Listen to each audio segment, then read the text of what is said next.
नेपाली राष्ट्रिय पुरुष क्रिकेट टोलीले एसियन गेम छनौट अन्तर्गत आफ्नो महत्वपूर्ण खेलमा आज छिमेकी राष्ट्र चीनको सामना गर्दैछ। सिंगापुरमा आयोजना भइरहेको यो रोमाञ्चक खेल नेपाली समयानुसार बिहान 7:15 बजेदेखि सुरु हुँदैछ। T20 अन्तर्राष्ट्रिय क्रिकेटको इतिहासमा नेपाल र चीनको पुरुष टोली पहिलो पटक आम्ने सामना हुन लागेका हुन्। अन्तर्राष्ट्रिय क्रिकेट परिषद ICC को हालैको तथ्याङ्क र वरियतालाई निहाल्ने हो भने दुई देशबीच खेल कौशल अनुभव र नतिजामा निकै ठूलो खाडल स्पष्ट देखिन्छ। अन्तर्राष्ट्रिय क्रिकेटमा बलियो पहिचान बनाइसकेको नेपाल ICC T20I वरियताको 17औं स्थानमा आसीन छ भने क्रिकेटमा भर्खरै मात्र बामे सर्दै गरेको चीन 89औं स्थानमा खुम्चिएको छ।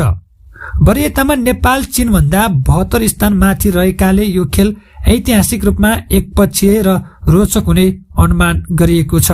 अनुभव र खेल संख्याका आधारमा पनि नेपाली टोली चीन भन्दा धेरै गुणा अगाडि देखिन्छ। नेपालले हालसम्म 39 अन्तर्राष्ट्रिय T20 खेल खेलिसकेको लामो अनुभव बुटुलेको छ, जसमा कुल 178 रेटिङ र 6928 को बलियो पोइन्ट रहेको छ। अर्कोतर्फ चीनिया टोलीसँग हालसम्म जम्मा 6 वटा अन्तर्राष्ट्रिय खेल खेलेको अति नै सीमित र प्रारम्भिक अनुभव मात्र छ, जसमा उसको 5 रेटिङ र 29 पोइन्ट रहेको छ। क्रिकेट विश्लेषकहरूका अनुसार यो खेलमा नेपालले जित मात्र निकाल्ने छैन, बरु विभिन्न विधामा नयाँ विश्व कीर्तिमानहरू समेत कायम गर्न सक्ने बलियो सम्भावना छ।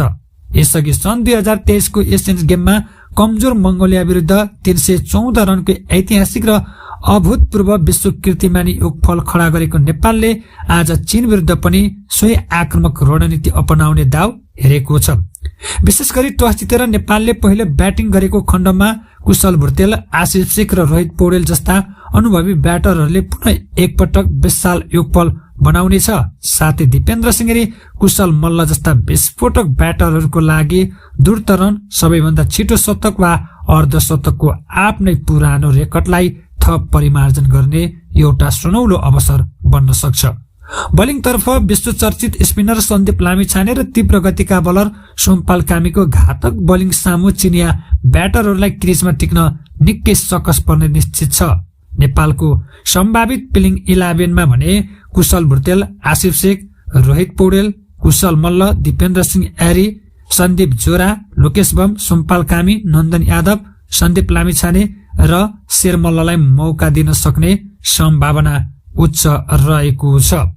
यसरी हेर्दाखेरि नेपाल र चाइना बीच निकै नै कडा प्रतिस्पर्धा हुने देखिएको छ भने एसियन गेम क्वालिफायर्सको लागि यो खेल हुँदै गर्दाखेरि ICC ले लाइभ दिने सम्भावना चाहिँ रहेको छ ICC टिभीबाट, तर आधिकारिक रूपमा भने आइसकेको अवस्था छैन। दीर्घकालीन रूपमा एसियन गेमको मुख्य प्रतियोगितामा आफ्नो स्थान सुरक्षित गर्न र नेट रन रेटलाई निकै बलियो स्थितिमा पुर्याउनका लागि नेपालको लागि आजको खेल एउटा ऐतिहासिक कोसेढुङ्गा साबित हुने अपेक्षा गरिएको छ। हामी यस्ता अपडेटहरू दिनेछौँ, जसको लागि भिडियोलाई लाइक गर्न नबिर्सिनुहोला।